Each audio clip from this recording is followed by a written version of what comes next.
네, 저도 한 번씩 이분을 만날 때면 정말 이런 아이디어가 이렇게 비즈니스로 바뀌는구나 하는 그런 어떤 좋은 정보를 얻게 되는데요. T트렌드 강재민 컨설턴트와 함께합니다. 안녕하십니까? 안녕하십니까. 예, 자 오늘은 또 어떤 아이디어입니까? 네, 지금 보시면 태블릿 PC 지금 사용하고 계신데 네네. 그런 태블릿을 3D 스캐너로 만들어주는 그런 일종의 액세서리라고 할 수 있죠.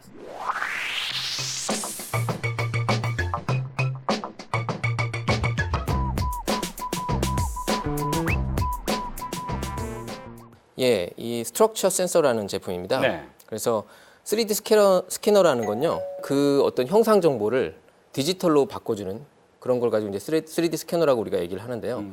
아이패드나 어떤 태블릿 PC에 그런 브레킷을 이용해서 장착을 하면 카메라에 연결돼서 그리고 이제 애플리케이션 실행해서 3D 스캐닝을 할 수 있는 그런 장치라고 할 수 있죠. 그래요? 네. 저희가 지난번에 그 3D 프린터를 할 때 네네. 이 제 참 얼굴을 한번 그 형상화 시켜본 적이 있는데 네. 그 초기 작업이 예, 이 뭐 좀 아주 고가의 어떤 3D 스캐너 장비를 갖고 와서 맞습니다. 쫙 한번 이렇게 훑더라고요. 예, 예, 그런 고가의 장비가 예. 액세서리 개념으로 된다라는 게 좀 그렇죠. 이해가 안 되는데요. 예. 3D 스캐닝이 사실 예전 같은 경우는 일종의 그 형상 정보를 얻으려면은 그 물체에 대해서 그 칼리브레이션 하는 작업이 있습니다. 그런데 이제 스캐닝이라는 거, 3D 스캐닝 자체는 몇 번의 그냥 촬영만으로 형상 정보를 그냥 단시간 내에 굉장히 정확한 정보를 빨리 받아들일 수 있는 거죠.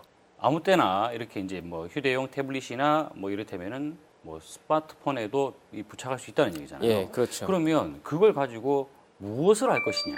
제가 봤을 때는 좀 어떤 이게 이제 단순하게 어떤 제품뿐만이 아니라 공간까지도 사실 스캐닝이 되는 거거든요.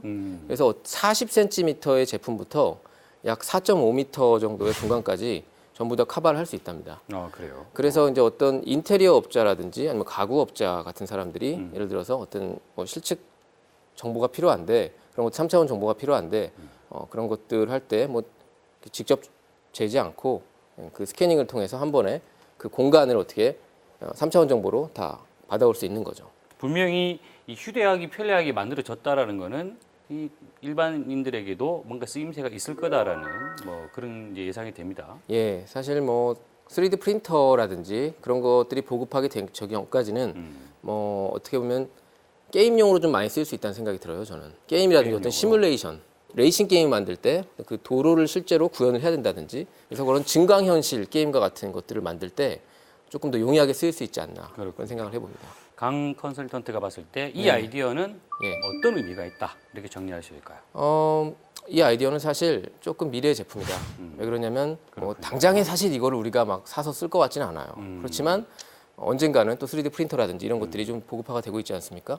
그래서 뭔가 좀 우리가 이런 트렌드로 가고 있구나라는 측면에서 좀 가지고 나왔습니다. 알겠습니다.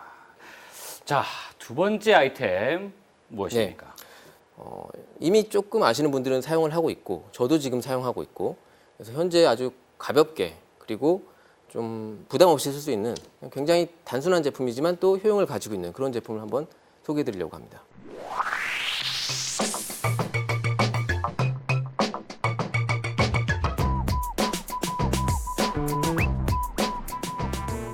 제품의 이름이 네. 커피티비티라는 제품입니다.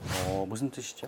커피하고 네. 프로덕티비티, 그 커피와 생산성이라는 그 말의 합성어라고 할 수 있죠. 그럴싸해 보이는데. 예.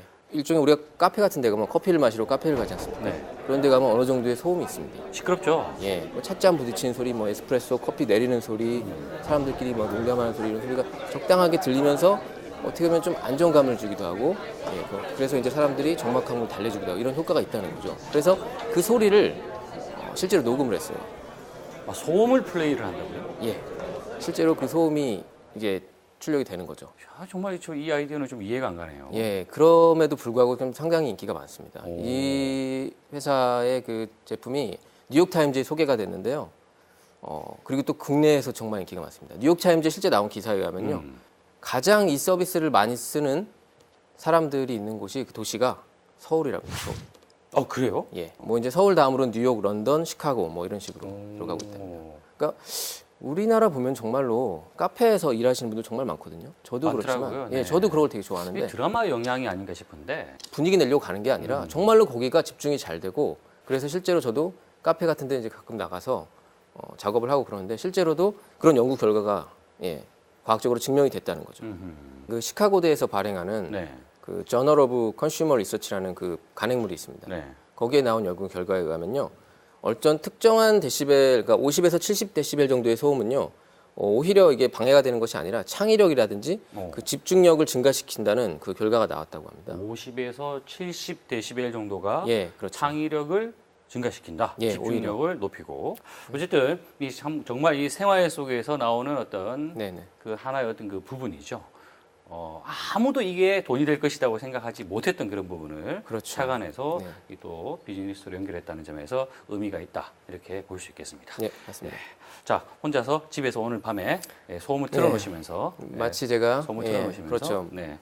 뭐 주변에 아무도 없다라는 그 인식 이제 아시죠? 네, 아닙니다. 저는 지금 함께 여자 하고 목소리가 있고요. 들린다고 해서 이렇게 혼자서 이렇게 뭐 환영을 보거나 예. 그런 일이 없기를 바라면서 네, 다음에 다시 뵙겠습니다. 알겠습니다. 오늘 고맙습니다. 이야기하신다고 고생하셨습니다. 네, 고맙습니다.